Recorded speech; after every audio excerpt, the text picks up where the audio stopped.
रश्मि त्रिपाठी आपका अपने channel law fighters academy में स्वागत करती हूँ। दोस्तों, आज के सेशन में जो मैं केस लेके आई हूँ वो इलाहाबाद हाईकोर्ट का लेटेस्ट केस है और आज के केस का जो मुद्दा है वो तो जमानत को लेके है, लेकिन जो केस है वो केस था डिजिटल अरेस्ट का। तो डिजिटल अरेस्ट के एक आरोपी को जो है पुलिस द्वारा जब पकड़ा जाता है तो अपनी जमानत के लिए वो इलाहाबाद हाईकोर्ट जाते हैं। तो चलिए हम लोग अपना सेशन स्टार्ट करें और जानते हैं कि क्या ऐसे पर्सन को जमानत मिलती है या नहीं मिलती और क्या होता है यह डिजिटल अरेस्ट। यह सब बातें आज हम लोग विस्तार से जानने वाले हैं। जैसा कि जो केस था, केस के फैक्ट कुछ यूं रहते हैं कि एक पर्सन रहते हैं, सीनियर सिटीजन रहते हैं। तो क्या किया जाता है कि उनके पास एक कॉल आती है और कॉल रहती है, जैसे कि कंपनियां होती हैं जो कि ऑनलाइन सामान वगैरह देती हैं। तो कुरियर के एक कंपनी से उनके पास फोन आता है और कहा जाता है कि आपका एक पार्सल जिसमें कि 200 ग्राम एक ड्रग्स था, जिस ड्रग्स का नाम था MDMA, जो कि टेबलेट और क्रिस्टल के रूप में वगैरह में होता है, जो लोगों द्वारा लिया जाता है। तो वह और कुछ अवैध सामान जो कि इजराइल भेजा जा रहा है। तो देखिए तो उसके बाद उनकी उस कॉल को जो है साइबर क्राइम पुलिस वालों के पास मतलब ट्रांसफर कर दिया जाता है। ऐसा मतलब एक सिर्फ फेक बनाया गया था, ऐसा रहता कुछ नहीं है। उनके साथ फ्रॉड करने के लिए ये सब किया जा रहा था। तो देखिए क्या होता है कि वह पर्सन डर जाते हैं और तब उनके पास जो साइबर क्राइम से जो पुलिस अधिकारी था वो उनको मतलब डराता धमकाता है और उनको डिजिटल अरेस्ट कर लेता है। तो देखिए चलिए हम लोग थोड़ा सा पहले जान लें कि डिजिटल अरेस्ट आखिर में होता क्या है। जो हमारा डिजिटल अरेस्ट होता है यह कोई कानूनी प्रोसेस नहीं है, यह एक फेक प्रोसेस है जो कि लोगों को ऐसा दिखाया जाता है कि यह कानूनी रूप से हमने कोई ऐसी गलती कर दी है जिसके कारण मतलब पुलिस द्वारा हमें इस केस में मतलब इस केस के लिए फंसाया जा रहा है या फिर मतलब इस केस में जो है इन्वॉल्व किया जा रहा है।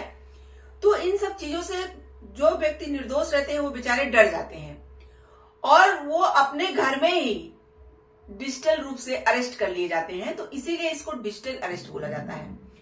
हमारे भारत में इस समय बहुत तेजी के साथ फैल रहा है। जो साइबर अपराधी होते हैं, जो साइबर क्राइम करते हैं, वो ऐसे मासूम लोगों को फंसाते हैं और डिजिटल अरेस्ट के द्वारा उनके अकाउंट से पैसे खाली कर देते हैं। यहाँ पे जो सीनियर सिटीजन थे उनके साथ भी यही हुआ। तो उनको जो है ऐसे जो है मामलों में फंसाया जाता है पहले और उनके सारे अकाउंटों से 1.48 करोड़ रुपए ट्रांसफर कर दिए जाते हैं। तब जब देखिए यह मामला पुलिस तक पहुंचता है, सही रूप से पुलिस के पास जब ये केस पहुंचता है तो पुलिस जांच पड़ताल करती है और 2-3 सिम प्राप्त होते हैं और कई लोग गिरफ्तार किए जाते हैं। तो उसमें से एक जो ये आवेदक थे जिन्होंने अपना जो है जमानत के लिए याचिका डाला था वो भी फंसे रहते हैं। तो इनका ये BBA के स्टूडेंट रहते हैं। तो इन लोगों का ये कहना था कि हमको सिर्फ सह अपराधी जो थे, जो पकड़े गए थे अपराधी, उनके साथ और जो सह अपराधी थे उनके गवाही पे सिर्फ गिरफ्तार किया गया है। तो यह सही नहीं है और हमारी जमानत हमको मतलब दे दिया जाए। और मैं एक स्टूडेंट हूं, हमारे कैरियर हमारे सब पे इसका बहुत गलत प्रभाव पड़ेगा और मुझे ऐसे ही फंसाया जा रहा है। तो देखिए जब यह मुद्दा इलाहाबाद हाईकोर्ट के पास पहुंचता है तो चलिए हम लोग जानते हैं कि कौन सा केस था और कौन से जज बैठे थे जो इस केस की सुनवाई कर रहे थे। क्या ऐसे पर्सन को जमानत इलाहाबाद हाईकोर्ट देती है या नहीं देती, सब सारी बातें डिटेल से जानते हैं। जैसा कि इस केस का नाम था निशांत राय वर्सेस यूपी राज्य 2025 का इलाहाबाद हाईकोर्ट का लेटेस्ट जजमेंट है। तो देखिए जस्टिस आशुतोष श्रीवास्तव की पीठ थी, यानी एकल पीठ थी जस्टिस आशुतोष श्रीवास्तव की, जो इस केस की सुनवाई कर रहे थे। जब उन्होंने सारे मामलों सारे मसलों को जाना तो चलिए हम लोग देखते हैं उन्होंने क्या बातें कही। जैसा कि जस्टिस आशुतोष श्रीवास्तव की पीठ ने कहा कि हमारे देश में साइबर क्राइम एक मूक वायरस की तरह है। यानी कि यहाँ पे कोर्ट ने भी बहुत चिंता व्यक्त की साइबर क्राइम को लेकर के। कोर्ट ने कहा कि साइबर क्राइम एक मूक वायरस की तरह है, इसमें अनगिनत निर्दोष पीड़ितों को प्रभावित किया, चाहे वे किसी भी वर्ग से हो, क्षेत्र से हो, चाहे जिस वर्ग क्षेत्र से हो, और ऐसे अपराधों पर अंकुश लगाया जाना चाहिए।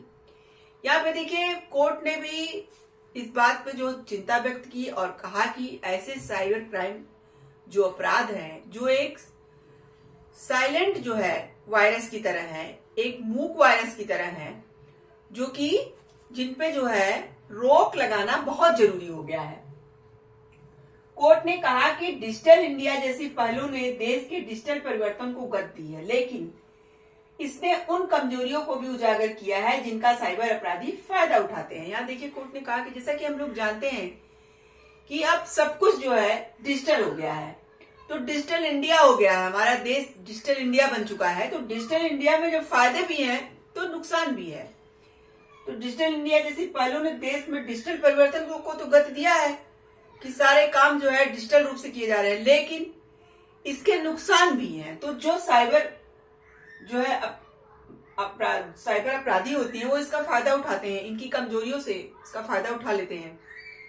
तो जैसे यह फ्रॉड किया जाता है, जो डिजिटल अरेस्ट वाला है, वीडियो कॉल के माध्यम से या कॉल के माध्यम से लोगों को जो है उनके घर के अंदर ही डरा धमका करके ऐसा मतलब कहा जाता है कि आप जैसे एक खुद अपराधी बन गए हो, और लोग डर जाते हैं। लोगों को मतलब इस बात की नॉलेज नहीं रहती है, वो निर्दोष होते हैं और मासूम होते हैं, उनको समझ में नहीं आता कि ये मेरे साथ साइबर क्राइम किया जा रहा है, ये साइबर ठग हैं जो इस तरह के अपराध कर रहे हैं और हमें फंसा करके जो है हमसे ही हमारे पैसे लेना चाह रहे हैं, इसलिए ऐसा कर रहे हैं। लेकिन लोग क्या करते हैं, लोग डरे रहते हैं कि ये सही बातें हैं, या जो फेक पर्सन है जो पुलिस बन करके हमें डरा रहा है, धमका रहा है, वह सही है। उनको क्या पता कि वो फेक पर्सन है। तो इसीलिए मतलब यहाँ पे कोर्ट ने भी इस बात पे चिंता व्यक्त किया और कहा कि अब ऐसे अपराधों पे रोक लगाना बहुत जरूरी हो गया है। तो देखिए इस केस में क्या होता है, फिर जब यह जो आवेदक थे तो उनके बारे में कोर्ट ने कहा कि जैसा कि इनका तो ये कहना था, इनके वकील का आवेदक के, कि हमारे जो ये आवेदक हैं इनको सिर्फ फंसाया जा रहा है, यानी कि इनको जो है फंसाया जा रहा है। एक सह अपराधी ने सिर्फ एक बयान दे दिया और इनका इस केस से कोई लेना देना नहीं है, और इन्होंने जो है जो पैसे आए थे अकाउंट में उससे कोई लेन देन भी इन्होंने नहीं किया है।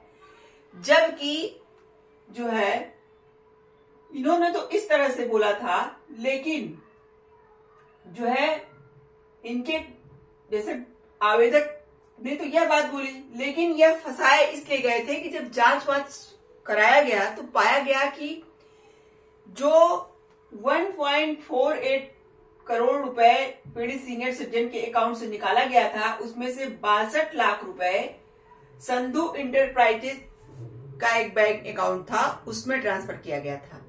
जब उसमें ट्रांसफर किया गया था तो उसमें जो उसके मतलब जो लोग उस अकाउंट से जुड़े थे, तो कहा गया कि इनका भी, आवेदक का भी इस संधू इंटरप्राइजेज बैंक से क्या था, मतलब जुड़ाव था, वो एक दूसरे को जानते थे। तो इसी मतलब उस पे बिहाफ पे इनको भी पकड़ा गया था बयान के बाद।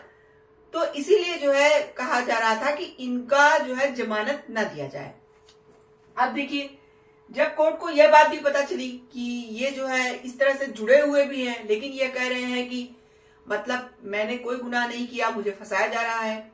और आगे कोर्ट ने कहा कि इस केस में यह देखते हुए कि आवेदक के खिलाफ अभी तक आरोप भी नहीं तय किए गए हैं, कि मतलब जांच वगैरह जब हुई तो भी अभी आरोप ही नहीं तय किए गए हैं, और अन्य सह अपराधी जो थे उनके खिलाफ जांच अभी भी चल रही है। अदालत ने जमानत देने से इसीलिए इनकार कर दिया, क्योंकि देखिए यहाँ पे कोर्ट को ऐसा लगा कि अभी इनका आरोप भी तय नहीं हुआ है कि यह मतलब किस तरह के आरोपी हैं इस केस में। और उसके साथ ही साथ इस केस में जो साइबर अपराध हुआ है वो डिजिटल अरेस्ट के माध्यम से हुआ है, और ये बहुत बड़ा अपराध है। जैसा कि यह दिनों दिन बढ़ता जा रहा है, अगर ऐसे अपराधियों को ऐसे ही जमानत दे दी जाएगी तो यह देश के हित में नहीं होगा। तो यहाँ पे अभी जो पर्सन, अगर सच में इन्होंने जो है कोई क्राइम नहीं किया है तो कोर्ट आगे देखेगा, लेकिन अभी कोर्ट को ऐसा लग रहा है कि हो सकता है कि ये आरोपी हो, और इनका जब आरोप भी अभी तय नहीं हुआ है तो हम ऐसे कैसे इनको जमानत दे दें। इसीलिए कोर्ट ने यहाँ पे इनको जमानत नहीं दिया और इनके खिलाफ भी बातें पाई गई, जांच वगैरह में इनके खिलाफ भी बातें पाई गई। भले ये कह रहे थे कि हमने कुछ नहीं किया, लेकिन इनके खिलाफ भी बातें पाई गई थी। तो इन्हीं सब चीजों को देखते हुए यहाँ पे कोर्ट ने इनको जमानत देने से इनकार कर दिया था। तो यह था इलाहाबाद हाईकोर्ट का जो है साइबर क्राइम से संबंधित जमानत को लेकर के जो याचिका थी, उसको यहाँ पे कोर्ट ने क्या किया, जमानत देने से इनकार कर दिया था। तो इलाहाबाद हाईकोर्ट का ये पूरा जजमेंट।